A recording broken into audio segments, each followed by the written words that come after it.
Thank you very much. My name is Solomon Serwanja, and I'm one of the team members for the project iRoom, and I'm so excited to be here. I work for the African Institute for Investigative Journalism, which is a non-profit organization that centers around investigative reporting. So I hope now I can start after the intro.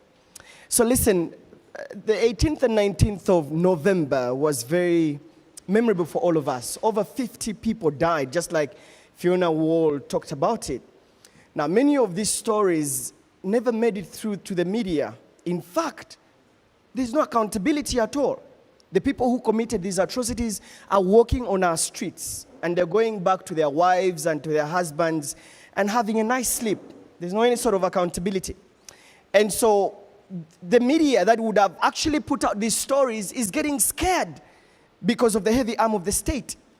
The non-NGOs that are supposed to be documenting these violations, you know what they're doing? They're publishing reports. It's not bad to publish reports, but these reports only remain on the shelves, and they are not given life. The public, which is supposed to actually also be speaking up, are being picked by drones. So everyone is worried, and therefore, this information is not going out. This is why we're coming up with this, the iRoom, which is an online platform that is going to document investigative, well-told investigative stories for accountability purposes. So how does it look like? We'll get information or content directly from human rights defenders, and those are NGOs, the journalists, the public. And once we get this information from all these different quarters, we will take it through the filtering process, which is like the gatekeeping, so to speak. We'll filter it, we will investigate it more, we'll do fact-checking, we will do everything possible.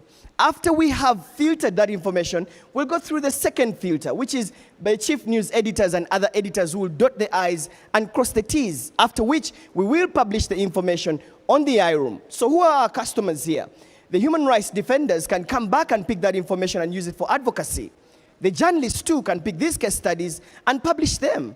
The public too can have access to this room and just look at these violations, so to speak, to agitate them to get tired of the situation they're living in. The impact with this iRoom is that we're going to put the men and women who violate human rights to account.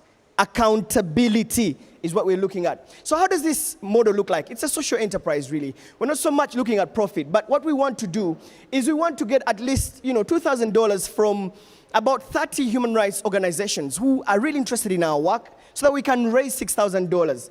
After that, UCC tells us we have 30 television stations. We're only looking for 8 that can republish our work and therefore spread the message out there.